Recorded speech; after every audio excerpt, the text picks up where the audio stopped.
In today's video, I'm going to teach you how to add hanging indents in Google Docs. If you've ever had to format a bibliography or a reference list, you'll know that hanging indents can make your document look polished and professional.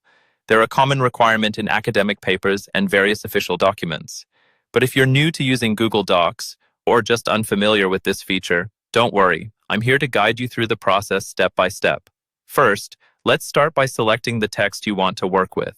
If you have several paragraphs or an entire document that requires hanging indents, you can simply highlight those specific sections. For those of you who need to apply this format across an entire document, the quick way is to use a keyboard shortcut.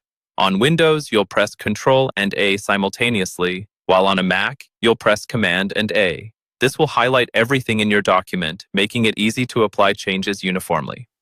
Next, we'll need to access the indentation options, so navigate up to your top menu bar where you'll find the Format option. Click on it and a drop-down menu will appear. What you're looking for in this list is a line and indent. Hover over that and you'll see another menu pop up.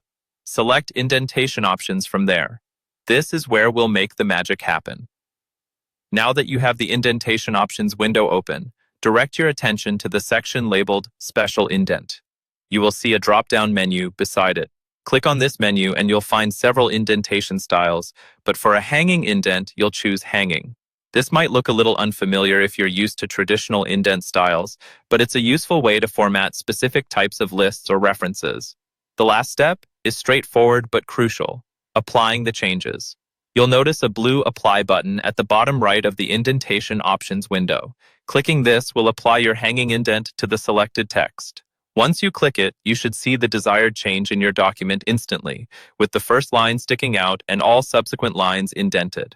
And that's it. You've now successfully added hanging indents to your Google Docs document.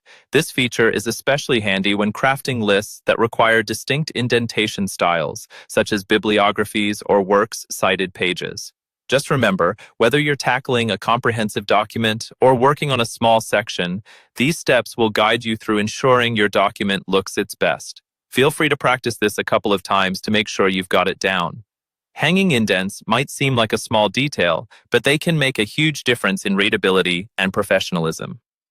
Thanks for watching, and happy formatting!